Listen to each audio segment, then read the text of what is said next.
¿Qué tal? ¿Cómo están?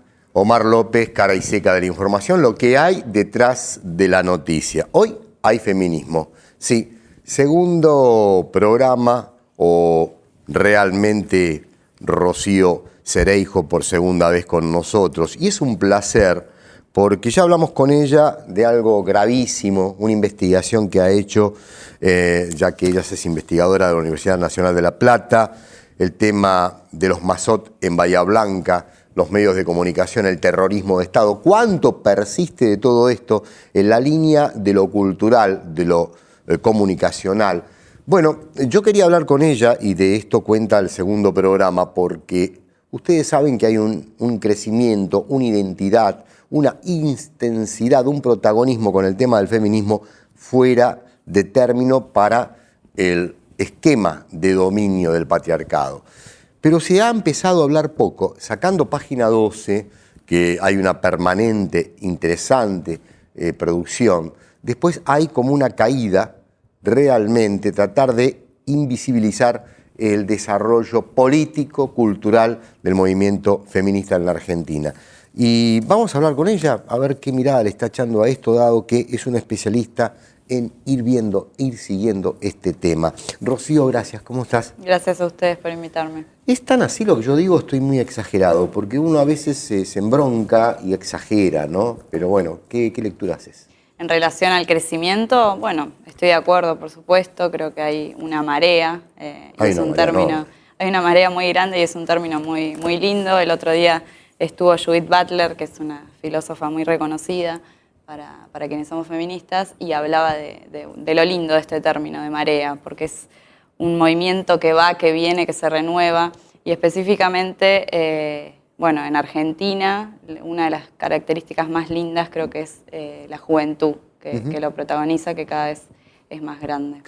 ¿Cuál es el aporte cultural de las jóvenes mujeres en este movimiento con respecto al aporte cultural de otra vida, de otra vivencia, de otro esquema de pensamiento, de otra lectura de categorías que tienen las generaciones anteriores, que también están involucradas, ¿no? Bueno, en realidad creo que todas las mujeres fuimos víctimas en algún momento de algún tipo de violencia de género, y creo que eso es lo que nos une. Pero más allá de esto, bueno, es muy enriquecedor el intercambio, las formas de vivencia y la trayectoria, por supuesto, que le suma a las jóvenes, y la energía de las jóvenes le suma a las más viejas. Hay un fenómeno que tal vez vos coincidas o tal vez no, que hay como una especie de mazapán que están haciendo con estas distintas lecturas culturales que se unifican en la necesidad de potenciar el reclamo, la presencia, la calidad de la movilización y la intensidad de la organización. Y me parece que eso es un detalle interesante, que tal vez en algunos casos uno desearía que esté más desarrollado, y me parece que habría que hacer lectura de cuál es, a tu criterio, los aportes culturales que se van mezclando acá y a qué dirección van, ¿no? Porque, por ejemplo, una de las cosas que muchos han marcado es que una de las direcciones es la calidad con la cual se vienen organizando velozmente y con calidad de organización, ¿no? Bueno, me parece que es importante hablar de los feminismos y no de el feminismo, porque la verdad que es un movimiento sumamente diverso. Heterogéneo, ¿no? Sí, muy heterogéneo, perdón. Y una de las claves de este movimiento también es que no se acomoda a la política tradicional, a la forma de hacer política tradicional, que, vale aclararlo, es muy patriarcal. Así que es muy interesante ver esto dentro del feminismo, y digo que hay un movimiento diverso porque hay muchas corrientes. Inclusive esto se puede ver mucho en las reuniones que se hacen de organización para el próximo encuentro de mujeres, que finalmente cambió de nombre luego de muchos años y de muchas jornadas de discusión. ¿Dónde se va a hacer el próximo encuentro? El próximo encuentro es en La Plata. En la ciudad de La Plata. Eso ya quedó definitivamente ahí instalado. No viene a cuento decir en qué lugares, cómo se va a funcionar, en qué instituciones, pero sí me gustaría que me cuentes qué pasa o qué sienten ustedes que pasa con esa parte patriarcal de los políticos, ¿no? De las instituciones políticas, de los verticalismos de ciertas instituciones políticas, con este fenómeno que no es nuevo, porque se viene remando, se viene luchando, se viene armando y desarmando permanentemente hasta llegar a este nivel de acumulación, ¿no? Ujú. Bueno, te voy a hablar como peronista porque Totalmente. soy peronista. Y me encanta. Creo que el peronismo es un movimiento sumamente patriarcal y creo que es importante ir deconstruyéndolo. Digo patriarcal porque tiene conductas muy patriarcales. El verticalismo es patriarcal. Sí, sí. Y esta forma de acumulación de poder, si vemos, por ejemplo, en los actos políticos, prestar atención únicamente a la foto, a la cantidad de, por ejemplo, de mujeres o diversidades. Y cómo están puestas en la foto. Y cómo, también. exactamente, en qué lugar se le da a las mujeres. Tenemos mujeres sumamente valiosas dentro del movimiento peronista, que es inclusive más amplio quizá que el feminismo, las distintas corrientes que tiene, y sin embargo no son valoradas como deberían serlo. Mujeres y disidencias sexuales también.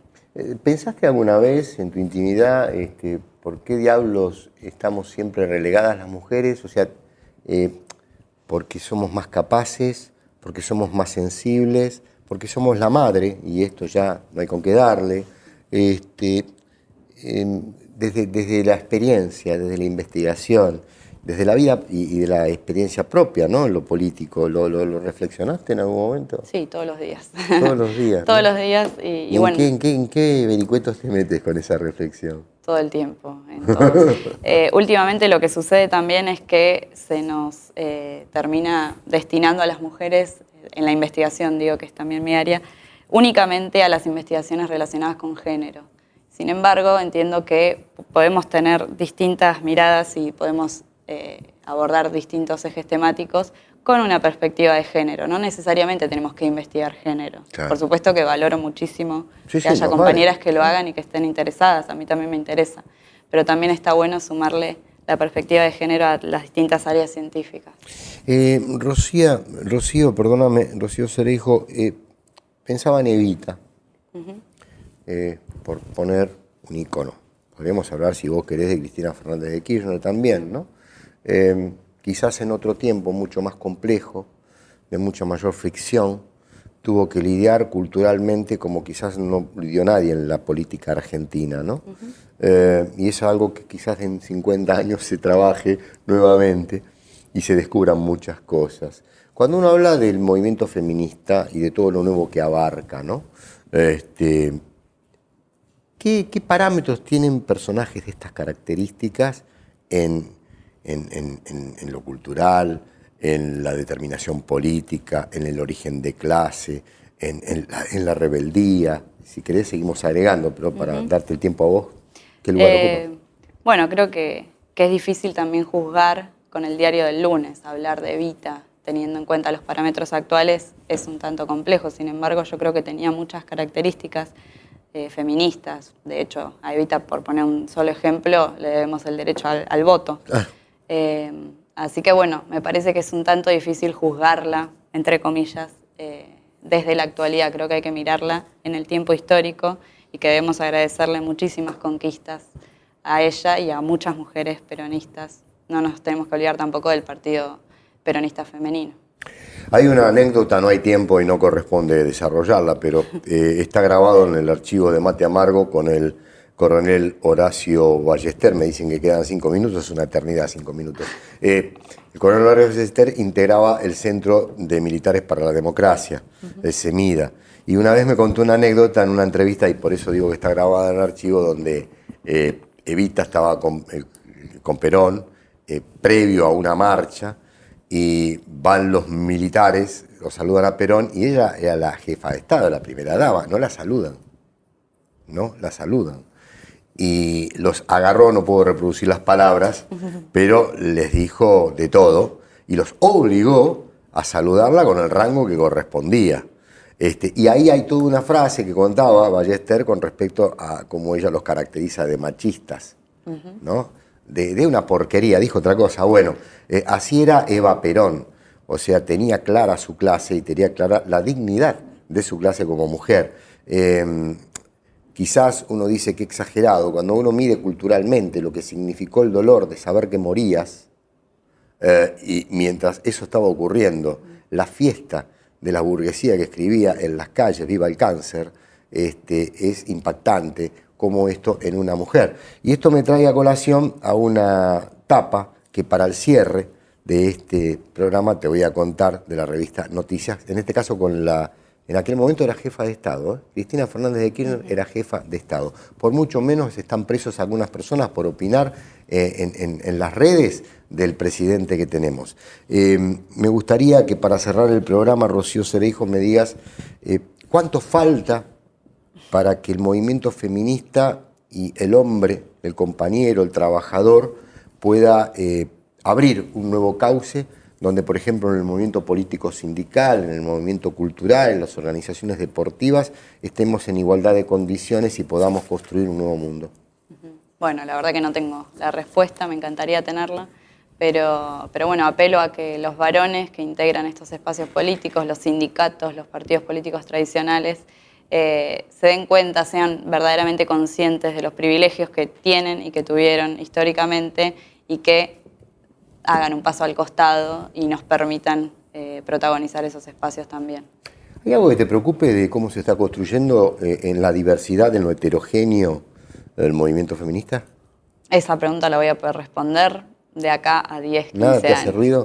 Me hace ruido un montón de cosas, pero sin embargo las valoro porque me parece que eso hace que el movimiento crezca.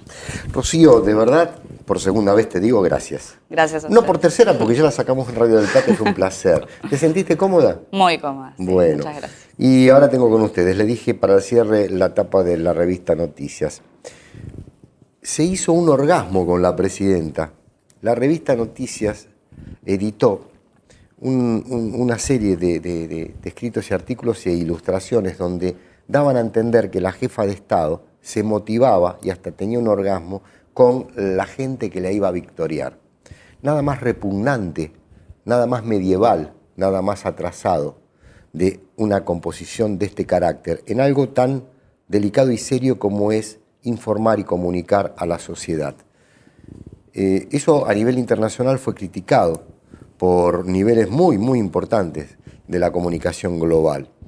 Pero el gobierno no culpó ni tomó ninguna medida porque se respetó contra rajatabla la libertad de expresión.